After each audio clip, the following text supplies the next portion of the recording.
Halo. Halo semuanya, perkenalkan nama saya Irena Arnista. Hari ini saya akan membacakan ringkasan tentang pengantar ilmu hukum dari R. Suroso. Baik, pada bagian pertama ialah pengertian tentang pengantar ilmu hukum. Pengantar ilmu hukum terdiri dari kata pengantar dan ilmu hukum. Bila dikehendaki ilmu hukum dapat dipecah lagi menjadi ilmu hukum, dan hukum dapat dibahasa asingkan sebagai inleading diartikan dalam bahasa Belanda dan introducing dalam bahasa Inggris, yang artinya memperkenalkan. Dalam hal ini yang ilmu hukumnya itu bertitik tolak dari kata pengantar ilmu hukum.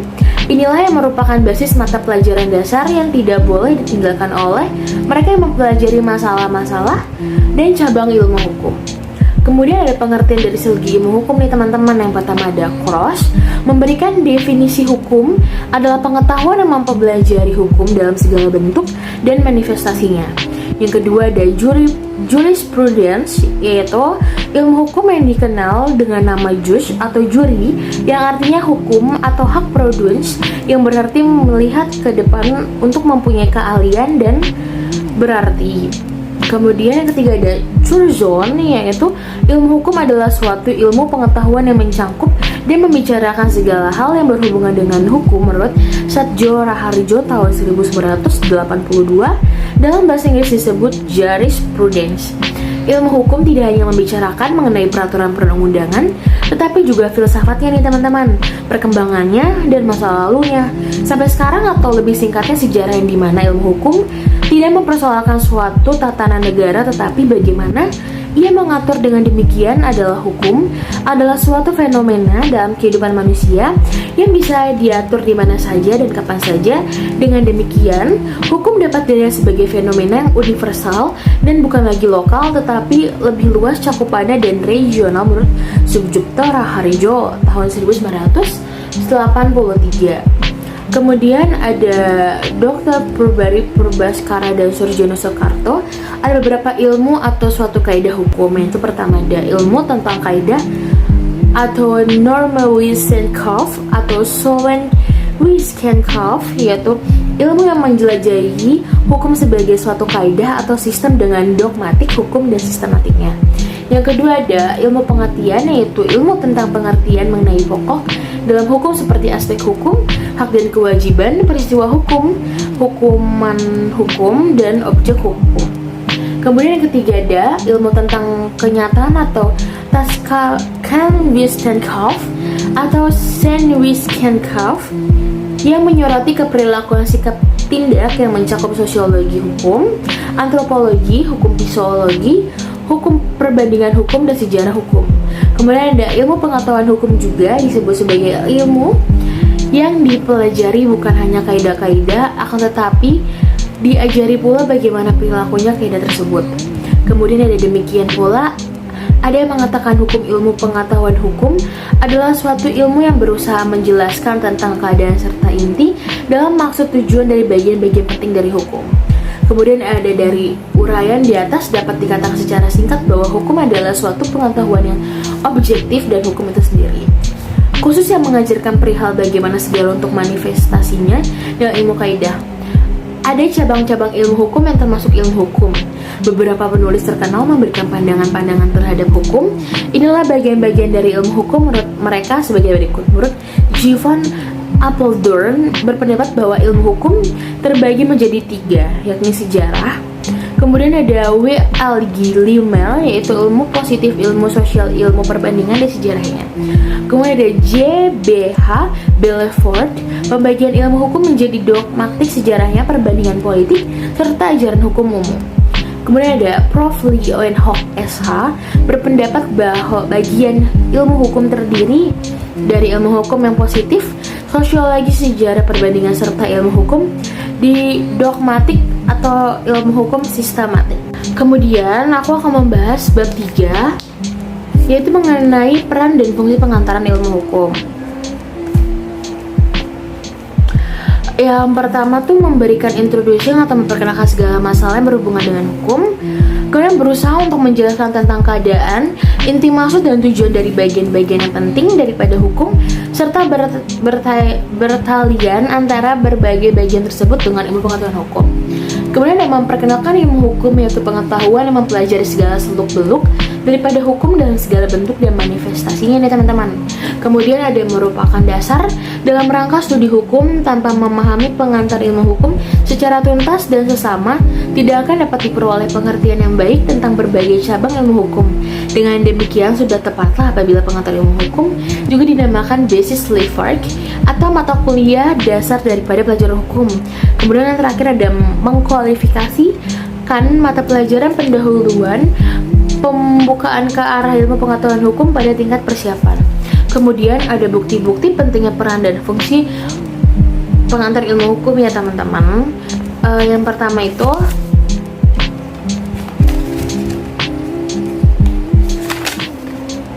dari segi sejarahnya, pengantar ilmu hukum diajarkan dari perguruan tinggi di berbagai negara. Kemudian yang kedua di Indonesia, in leading taught the Rechtswissenschaft dijadikan kurikulum oleh Rechtshoge School atau Sekolah Tinggi Hukum.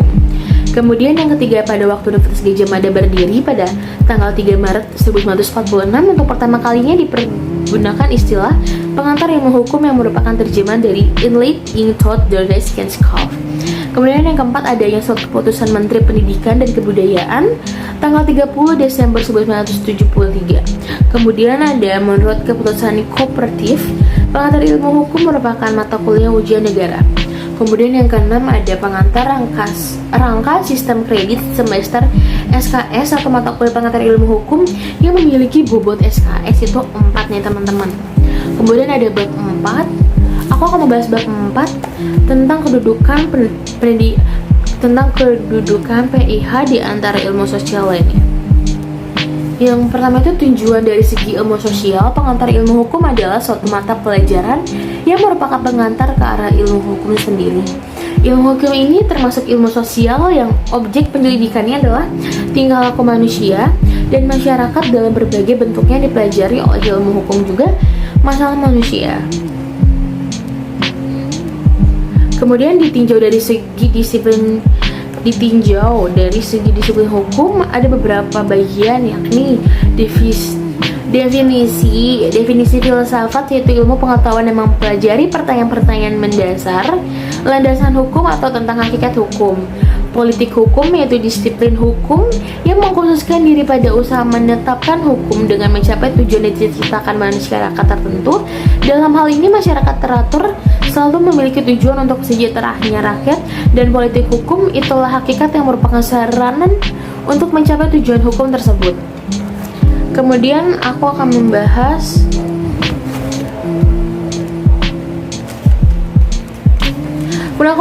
bab 5 nih teman-teman. Bab 5 itu menjelaskan tentang metode pendekatan dalam mempelajari pengantar ilmu hukum. Yang pertama, ilmu hukum adalah suatu tempat di mana memperkenalkan ilmu hukum sendiri, bagaimana cara lalu menunjukkan ilmu peserta untuk kemudian apabila ingin menguasai dilanjutkannya dengan mempelajari cabang-cabang hukumnya. Kemudian pengantar ilmu hukum mempelajari hukum dari segi ilmiahnya secara sentral dan universal. Tingkat akan universal karena pandangannya adalah hukum yang berlaku kapan saja dan di mana saja, tidak mencakup dengan wilayah maupun hukum yang secara menyeluruh atau dikatakan memiliki cabang-cabang yang khusus. Kemudian dengan menggabungkan pengetahuan ringkas mengenai keseluruhan acara atau hukum dengan pengetahuan mendalami tentang tiap-tiap bagian dari acara itu saling mengisi dan akan mendapat suatu perpaduan pengetahuan yang benar-benar kompleks seperti yang pernah ditulis oleh Philip de Vogt pada tahun 1925.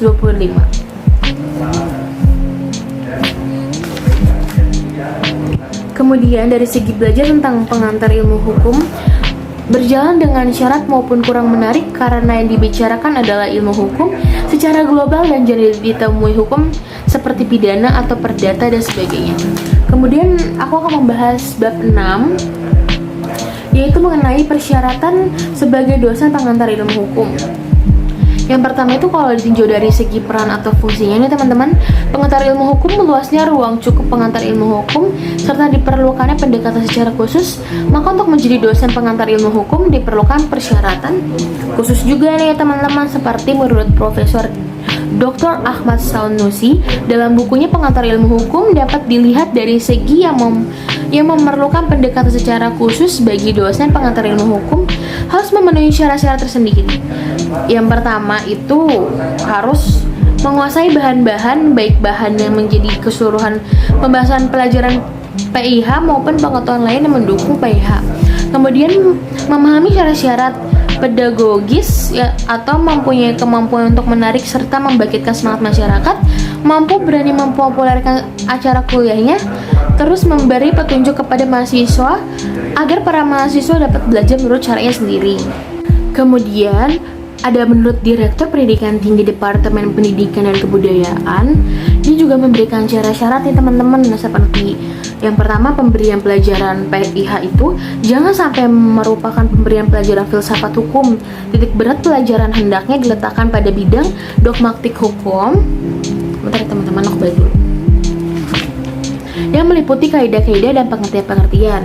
Kemudian ada untuk memperluas pandangan masyarakat dan diperkenalkan pula disiplin hukum selain ilmu hukum seperti politik, hukum, dan filsafat hukum. Kemudian aku akan membahas bab 7 nih teman-teman. Bab 7 ini membahas tentang hakikat daripada pengantar ilmu hukum. Dari uraian di muka dari singkat padat dikatakan bahwa hakikat daripada pengantar ilmu hukum adalah suatu mata pelajaran yang menjadi pengantar dan petunjuk jalan bagi siapapun yang ingin mempelajari hukum. Ternyata sangat luas lingkupnya dan tidak mungkin memahami dengan baik jika tidak belajar mengenai cabang-cabang ilmu hukum tanpa penguasaan mata pelajaran pengantar ilmu hukum terlebih dahulu. Pengantar ilmu hukum memberikan gambaran yang dasar serta jelas mengenai sendi-sendi utama hukum dari berbagai mata pelajaran pengantar ilmu hukum yang memberikan dan menanamkan pengertian dasar dari permasalahan dan persoalan-persoalan di bidang hukum, sehingga ia menjadi mata pelajaran utama yang harus dikuasai oleh mereka yang ingin mendalami ilmu hukum sendiri.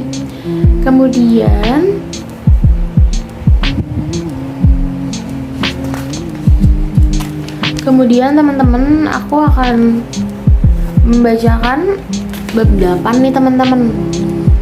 Bab 8 ini tuh mengenai ruang lingkup pembahasan oleh pengantar ilmu hukum. Dari judul pengantar ilmu hukum terlihat bahwa yang objek PIH adalah ilmu hukum. Apakah ilmu hukum itu? Terus yang kedua ada lingkup atau cakupan hukum. Materi yang dibahas oleh PIH dapat dibagi menjadi, yang pertama ada hukum sebagai objek ilmu hukum. Sebagai objek ilmu hukum memandang hukum dalam bentuk dan segala manifestasinya. Di sini harus bertuang segala pertanyaan-pertanyaan yang bersangkutan paut dengan hukum ini. Misalnya, apakah hukum itu? Apakah tujuan hukum itu? Bagaimanakah hukum itu terbentuk? Apakah sumber-sumbernya?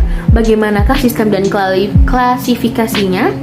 Dan sebagainya. Kemudian ada ilmu hukum sebagai norma hukum, hukum sebagai kaidah hukum, hukum dan kaidah lainnya.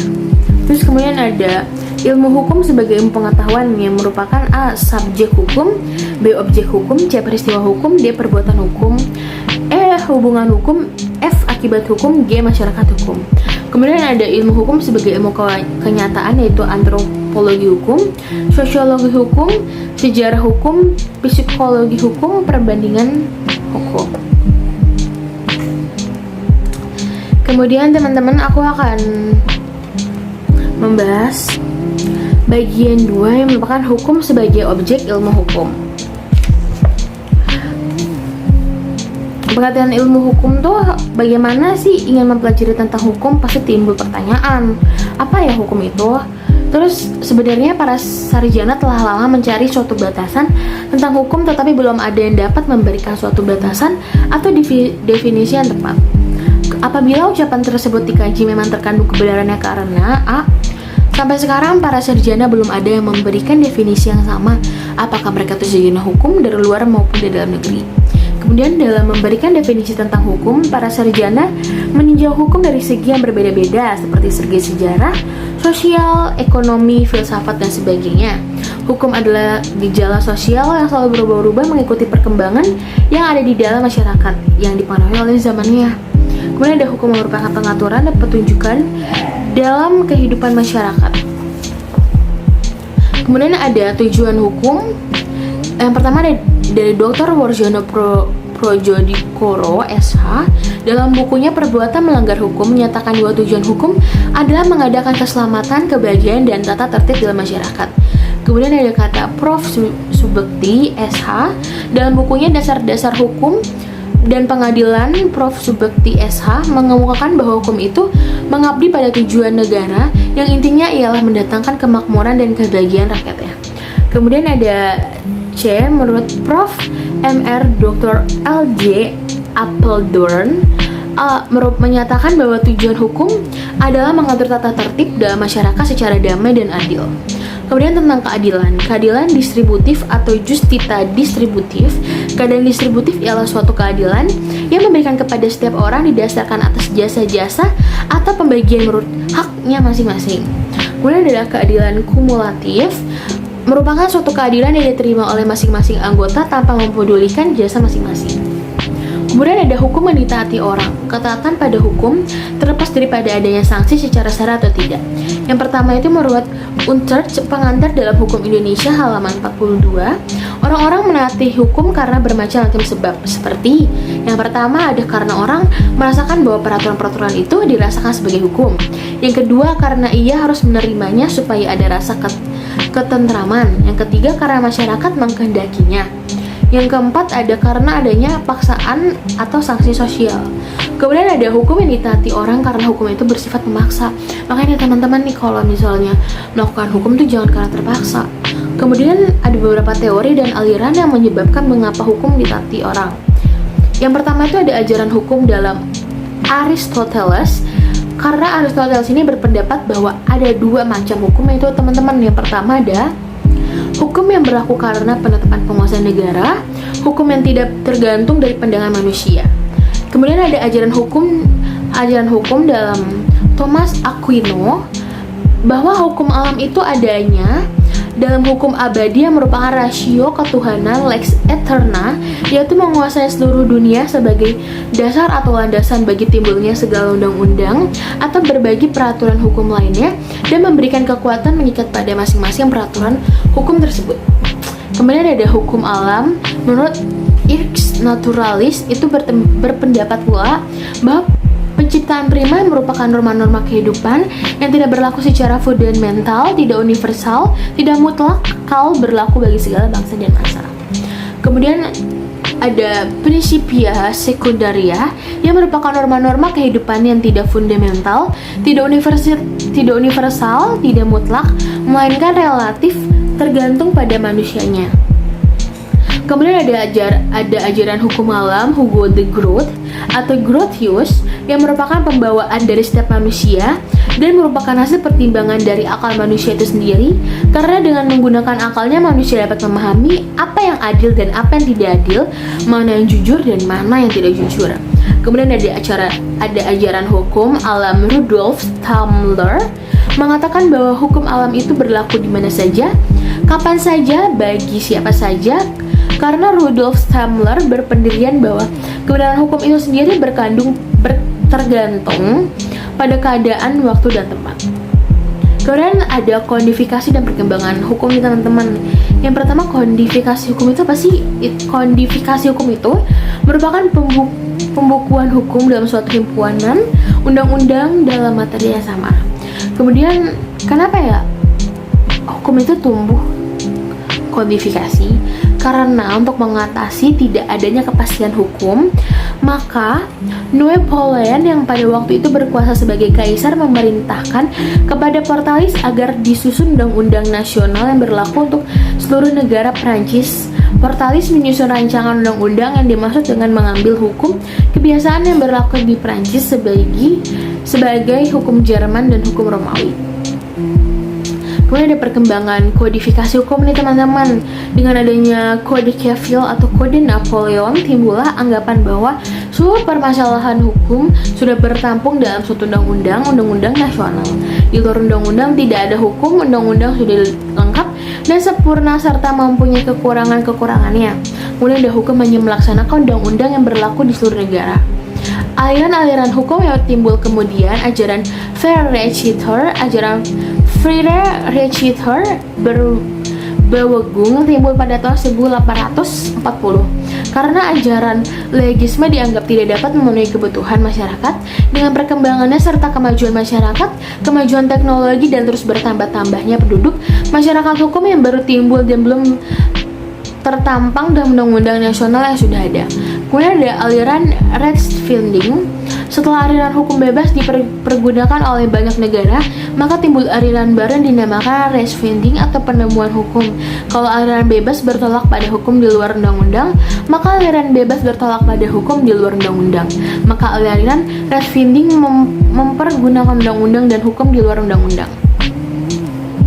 Kemudian ada bab selanjutnya yang merupakan aliran praktik hukum. Di dalam praktik 3 aliran hukum, yaitu ada aliran legisme. Kemudian ada aliran tersebut mempunyai pengetahuan sesuai dengan zamannya serta mewarnai praktik peradilan dari bahasa ke bahasa dan sudah ditentui, mempengaruhi pula pada penyusunannya. Kemudian ada aliran Freire-Richter atau Freire-Reichsweg atau Freire-Reichshof. Merupakan aliran ini bertolak belakang dari aliran legisme yang tadi nih teman-teman. Lahirnya Freire-Reich pada tahun 1840 justru karena melihat kekurangan-kekurangannya aliran legisme yang ternyata tak dapat memenuhi kebutuhan dan tidak dapat mengatasi persoalan-persoalan baru. Aliran Freire-Richter merupakan aliran bebas yang hukumnya tidak dibuat oleh badan legislatif dan menyatakan bahwa hukum berbeda dengan aliran legisme di mana hukum terkait seperti pada undang-undang, maka hakim dalam bebas menentukan atau menciptakan hukum dengan melaksanakan undang-undang atau tidak. Kemudian ada aliran Rechtsfinding atau penemuan hukum. Dalam perkembangannya lebih lanjut pada dewasa ini, pandangan-pandangan terhadap hukum ada perubahan-perubahan nih teman-teman. Karena yang pertama, hukum itu harus berdasarkan asas keadilan masyarakat yang terus berkembang. Kedua, ternyata pembuatan undang-undang tidak dapat mengikuti kecepatan gerak masyarakat atau proses perkembangan sosial, sehingga penyusunan undang-undang selalu ketinggalan nih teman-teman. Kemudian yang ketiga, undang-undang tidak dapat menyelesaikan tiap masalah yang timbul. Undang-undang tidak dapat terinci atau mendetail, melainkan hanya memberikan allgemeine Regeln, pedoman umum saja. Kemudian undang-undang tidak dapat sempurna. Kadang-kadang dipergunakan istilah-istilah yang kabur dengan hakim harus memberikan makna yang lebih jauh dengan cara memberikan penafsiran. Kemudian undang-undang tidak dapat lengkap dan tidak dapat mencakup. Kemudian ada bab sekian nih teman-teman terbentuknya hukum. Dimulai dari kebiasaan yang mudah dirasakan sebagai kewajiban untuk bersikap tindak yang demikian itu, dan kemudian mendapat sanksi apabila tidak melaksanakan apa yang telah ditentukan oleh kebiasaan tersebut. Dalam kaidah hukum ini dinamakan hukum kebiasaan, yang akhirnya merupakan hukum bagi masyarakat bila kebiasaan tersebut menjadi tradisi, yang turun-temurun dan akhirnya menjadi adat. Bila dalam adat ini dijatuhkan sanksi apabila dilanggar, maka lahirlah hukum adat. Dengan versi yang lebih khas, hukum ini di Indonesia tumbuh dari kebiasaan dalam masyarakat yang dikenal sebagai hukum adat. Namun hukum ini terbatas pada hukum perdata khususnya bagi golongan warga negara asli. Kemudian ada bab selanjutnya, penafsiran hukum. Penafsiran atau interpretasi peraturan undang-undang ialah mencari dan menetapkan pengertian atas adil yang tercantum dalam undang-undang sesuai dengan yang dikehendaki serta yang dimaksud oleh pembuat undang-undang. Dalam pengertian subjektif, apabila ditafsirkan sebagian dikehendaki oleh pembuat undang-undang. Dalam pengertian objektif, apabila penafsirannya lepas dari pada pendapat pembuat undang-undang dan sesuai dengan adat bahasa sehari-hari. Macam-macam dari metode penafsiran gramatikal, penafsiran atau takunding adalah penafsiran menurut tata bahasa dan atau kata-kata penafsiran historis. Penafsiran cara ini adalah meneliti sejarah daripada undang-undang yang bersangkutan. Kemudian ada penafsiran sistematis, yaitu yang berhubungan pasal yang satu dengan pasal-pasal yang lain dalam suatu perundang-undangan yang bersangkutan atau pada perundang-undangan hukum lainnya, atau pembaca menjelaskan suatu perundang-undangan sehingga kita mengerti apa yang dimaksud. Kemudian ada penafsiran sosiologis, penafsiran yang disesuaikan dengan keadaan masyarakat, penafsiran otentik. Penafsiran ini dilakukan oleh pembuatan undang-undang itu sendiri atau oleh instansi yang ditentukan oleh peraturan perundang-undangan dan tidak boleh oleh siapapun sampai kemanapun. Kemudian ada penafsiran perbandingan dengan membandingkan antara hukum lama dengan hukum positif yang berlaku saat ini, antara hukum nasional dengan hukum asing dan hukum kolonial. Kemudian ada bab 13, yaitu pengisian kekosongan hukum. Jika hakim menambah peraturan perundang-undangan, berarti bahwa hakim mengisi kekosongan dalam sistem hukum formal dari tata hukum yang berlaku. Kemudian ada konstruksi hukum atau penafsiran analogis nih teman-teman. Penafsiran analogis adalah penafsiran daripada suatu peraturan hukum dengan memberi ibarat atau kiasan pada kata-kata tersebut sesuai dengan asas hukum sebagian suatu peristiwa yang sebenarnya tidak dapat dimasukkan. Contoh tentang penggunaan undang-undang secara analogi yaitu ketentuan peraturan perundang-undangan tentang perjanjian jual beli berlaku juga untuk perjanjian tukar menukar yang ditegaskan oleh pasal 1546 KUH Perdata. Kemudian ada untuk selainnya, bunyi pasal 1546 KUH ini sebagai berikut. Untuk selainnya, aturan tentang perjanjian jual beli berlaku terhadap perjanjian tukar menukar. Dari pengertian pasal ini, kalau dua orang melakukan perjanjian jual beli yang diatur dalam pasal 1547 sampai pasal 1540 JUH Perdata dapat dipergunakan dalam perjanjian itu. Kemudian ada penghalusan hukum. Penghalusan hukum ialah memperlakukan hukum sedemikian rupa secara halus sehingga seolah-olah tidak ada pihak yang disalahkan. Penghalusan hukum termasuk mengisi kekosongan dalam sistem undang-undang. Dalam sistem undang-undang terdapat ruang kosong apabila sistem undang-undang, sistem formal hukum tidak dapat menyelesaikan masalah secara adil atau sesuai dengan kenyataan sosial. Kemudian ada undang-undang dalam arti formil dan material. Undang-undang dalam arti formil merupakan keputusan penguasaan yang diberi nama undang-undang atau undang-undang yang dilihat dari segi bentuknya.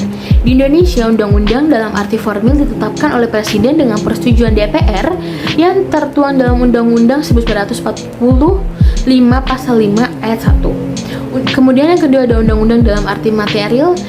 Yang dimaksud undang-undang dalam arti material yang pertama, penetapan kaidah hukum yang disebutkan dengan tegas sehingga menurut sifatnya menjadi mengikat.